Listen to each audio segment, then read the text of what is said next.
en économie sociale et solidaire qui comporte un certain nombre de parcours différents, un parcours en formation initiale classique, avec une première année en Master 1 puis une année en Master 2. Et puis aussi nous développons des parcours un petit peu particuliers en formation continue en cours d'emploi notamment. Et puis aussi à l'étranger où on délivre le diplôme à Phnom Penh en anglais et à Sofia en Bulgarie en français. Alors, le Master 2 formation continue a été créé suite à des relations qu'on a avec nos partenaires dans le cadre d'une chaire d'entrepreneuriat en économie sociale et solidaire qui a été mise en place et qui regroupe 24 partenaires acteurs de l'économie sociale et solidaire. Et donc, une de leurs premières demandes était de répondre peut-être aux besoins des salariés des organisations de l'ESS en formation. Et donc, nous avons mis en place ce Master en formation continue, en cours d'emploi. Il se passe pour le Master ESS ce qui se passe pour les autres masters, c'est-à-dire un semestre d'études, généralement de septembre à la fin février, et puis ensuite un semestre de stage de mars jusqu'à la fin août, éventuellement début septembre. C'est donc une année découpée à part égale entre les études et le stage. Le plus pédagogique de la formation, c'est d'abord un semestre d'enseignement. C'est un enseignement particulier en master, notamment en deuxième année où on mixe des enseignants-chercheurs de l'université et d'autres universités spécialistes du domaine de l'économie sociale et solidaire et des professionnels des organisations sociales et solidaires.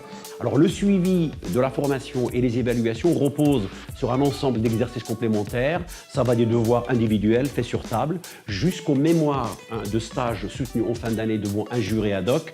Il y a même un montage de projet qui est peut-être parfois un projet réel sur lequel les étudiants travaillent en groupe, ils simulent un peu des situations qu'ils pourraient rencontrer par la suite sur le terrain. Alors le principal atout de la formation, c'est d'être une formation généraliste. C'est un pari qu'on a fait au début. On a vraiment décidé d'avoir une formation qui soit très large, donc qui couvre le champ de l'économie sociale et solidaire, avec un certain nombre d'entrées un peu particulières comme l'entrepreneuriat, comme la relation au territoire, comme aussi les opérations internationales pour les ONG, l'action humanitaire.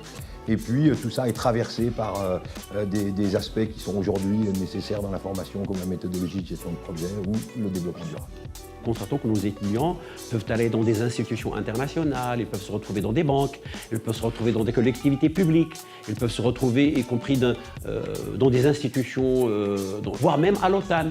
Vous voyez, donc c'est assez large. Néanmoins, on peut quand même dire qu'un peu plus de la moitié atterrissent dans le secteur associatif et légèrement moins au niveau des collectivités locales. L'ESS, c'est un domaine d'études qui est de plus en plus dans l'atmosphère.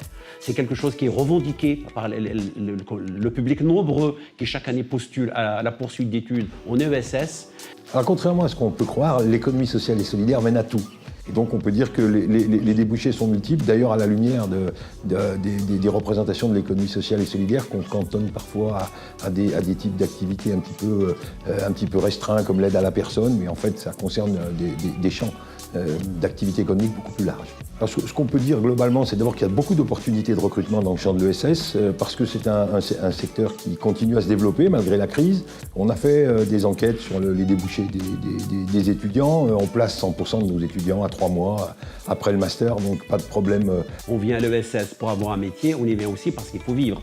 La rémunération moyenne des étudiants sortants est d'un peu moins de 1500, 1480 selon la dernière enquête que nous avons réalisée.